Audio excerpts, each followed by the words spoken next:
There is not one single definition of human rights. Some definitions focus on legal elements. Some are more philosophical. All approaches have in common that they are based on the conviction that human rights are those entitlements without which we cannot live in dignity as human beings.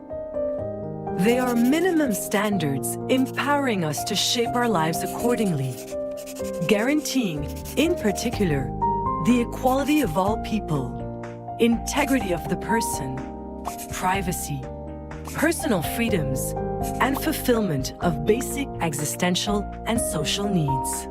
Human rights are the fundamental rights and freedoms that belong to every single one of us, just because we are born as human beings. Whatever our nationality, place of residence, sex, national or ethnic origin, color, religion, language, or any other status. Human rights define how we can live together peacefully, while safeguarding the rights and freedoms of each individual. They are considered as prerequisites for sustainable peace, development, and security. Human rights are interdependent, indivisible, and interrelated. How do Western countries view human rights issues? Human rights is one of the great double standard slogans of the Western imperialist world. It floats in a sea of hypocrisies, one of which is the human rights issue, on which I shall focus. First of all, the West has highly double standards when it comes to what human rights are. They don't seem to imagine that the right to food, for example, is a human right. The right to clean water is a human right. The right to a home and a job and a decent, stable family life, a decent income on which a family can be raised. None of these are human rights for the largely capitalist Western world that are forever talking about the issue of human rights. Secondly, even in their own countries, they are increasingly shredding the very human rights that they used to claim as their leitmotif. The right to freedom of speech, for example, is being massively circumscribed. If your face doesn't fit, or rather your ideas don't fit, your chances of being featured on the mainstream media in Western countries is virtually zero. They wear it or brandish it as a weapon with which to isolate, traduce, ostracize, and if necessary, militarize their own countries and their own societies against the people that they are beating with the stick marked human rights. So the so-called free societies, always lecturing others on human rights, are highly selective about the countries that they are lecturing. Which leads me to my conclusion, long ago reached, that the Western imperial countries care next to nothing about human rights, even in their own countries. The canvas of human rights is not painted with a single brushstroke. It is the result of an evolving dialogue between the innate laws of human nature and the structural laws enacted by society, both of which have been profoundly influenced by thinkers such as Hegel. Hegel's definitions of laws of nature and laws of rights reflect his understanding of human society and morality.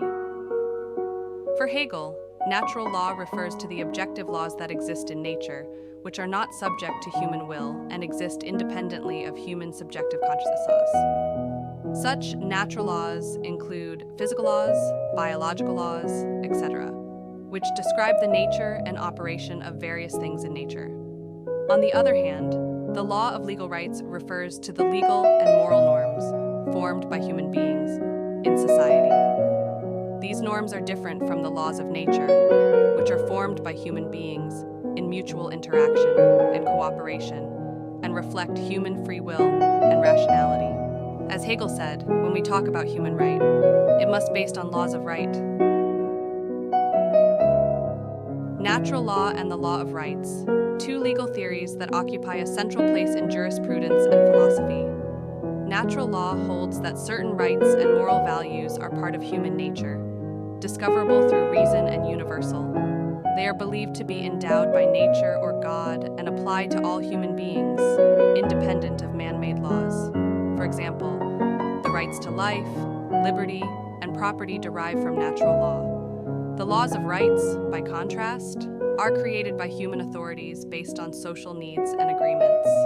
These laws vary over time and geography and are enforced through the force of government. The purpose of rights laws is to regulate behavior and maintain social order based on collective agreements or orders. Moving into the modern era, secular and humanist principles build upon these ideas, advocating for a society where laws and rights are developed with reason and empathy. In fact, the law of rights is part of secularism. It's the principle that the state should stay neutral on matters of religion to ensure that no faith receives unfair privileges. In a secular society, the state is kept separate from the church, and religious viewpoints aren't given preferential treatment. Citizens are free to believe or not to believe in any faith. They wish in a diverse society like ours, where people hold many different beliefs. Secularism ensures that everyone's rights and freedoms are balanced fairly at the National Secular Society. We've been challenging religious privilege for over 150 years. During that time, we've been at the forefront of many important social reforms, such as women's equality, LGBT rights, and the abolition of blasphemy laws.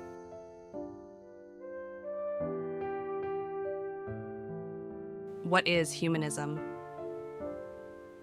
Humanism is a philosophical school of thought that in its contemporary form is similar in its thinking to atheism and agnosticism, in that most contemporary humanists reject the existence of a divine being, focusing instead on the possibility and responsibilities of humans for creating their own reality, rather than focusing on God and religion.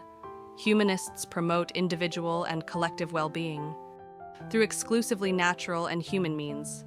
Scientific discoveries motivate their approach to life rather than a reliance on revealed religion. In its earliest iterations, humanism merely focused on manifesting a spirit of goodwill towards others, putting human beings above other interests. Initially, it was not opposed to Christianity, but, in fact, drew on Christian values as expressed in the Gospels and, in turn, infused Christianity with a renewed interest in the humanity of Jesus Christ during the Enlightenment. Many humanists began to see religion, particularly Christianity, as more of a problem than an asset. Religion became associated with irrationalism, superstition, and oppression, particularly because of the authoritarian claims of the Church and its unequivocal claims about God, divergence between reason and revelation. Ultimately, to the rise of secular humanism, a position much closer to atheism and agnosticism, some humanists may embrace a religious yet non-supernatural approach to the pursuit of human well-being. They may recognize value in the ethics, rituals, and ceremonies of religion as a means of furthering the humanist goal of building on human abilities. Secular humanists, for the most part, reject this approach. They argue that individuals have the right to define meaning for themselves other than relying on religion or some divinely given external source. In the case of secularism, he emphasized the separation of religious institutions from state governance. This principle leads to the recognition of the importance of freedom of religion or belief as a fundamental human right.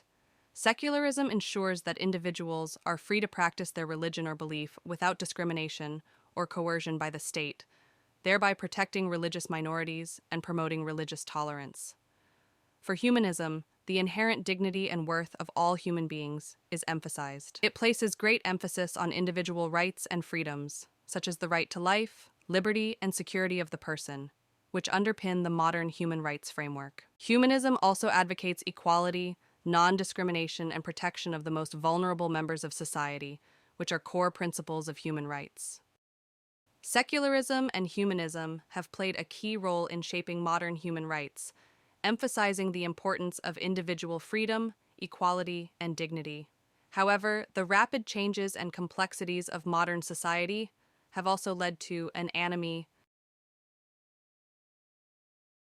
Enemy is a social condition in which there is a disintegration or disappearance of the norms and values that were previously common to the society.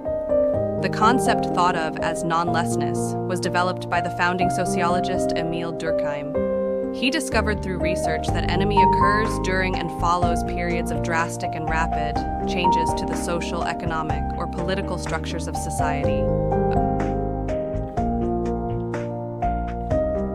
According to Durkheim, it is a transition phase wherein the values and norms common during one period are no longer valid, but new ones have not yet evolved to take their place. It is important to note that a feeling of disconnection is associated with anime. In fact, people who lived during periods of anime typically feel disconnected from their society because they no longer see the norms and values that they hold dear reflected in society itself. This leads to the feeling that one does not belong and is not meaningfully connected to others. For some, this may mean that the role they play or played and their identity is no longer valued by society. Because of this, anime can foster the feeling that one lacks purpose, engender hopelessness, and encourage deviance and crime, though the concept of anime is most closely associated with Durkheim's study of suicide in his 1893 book titled The Division of Labor in Society. Durkheim wrote about an anomic division of labor, a phrase he used to describe a disorderée division of labor in which some groups no longer fit in, though they did in the past. Durkheim saw that this occurred as European societies industrialised, and the nature of work changed along with the development of a more complex division of labor. Merton's theory is genuinely sociological as it links crime, and particularly rising crime, with the value structure of modern societies. Contrary to what most textbooks say, it's also genuinely radical and critical as it links crime to the consumerism encouraged by capitalism.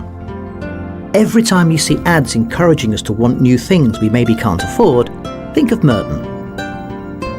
Two key questions you should now be thinking about are first, how Merton's theory has influenced later studies, and second, what its limitations are.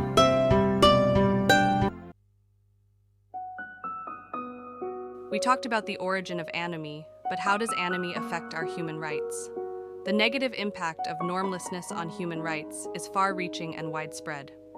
First, when social norms fail, public safety declines, directly threatening the safety of people's lives and bodies, one of the most basic human rights. At the same time, the legal system in a state of normlessness may be paralyzed, failing to guarantee a fair judicial trial and making it difficult for individuals to obtain legal assistance in the face of aggression, which violates the fundamental rights protected by law. In addition, social dysfunction can exacerbate economic inequality and exploitation, disproportionately affecting vulnerable groups, jeopardizing their right to work and property, as well as their access to education and healthcare. Lack of social trust can also intensify intergroup tensions and conflicts, increase discrimination and violence on the basis of ethnic, religious, or other identities, and seriously violate the right to equality and non-discrimination. Governments or authorities may abuse their power in an environment of normlessness to suppress fundamental democratic rights such as freedom of expression and assembly. A NOMI example: people engage in organized theft because they have no other way of accumulating wealth.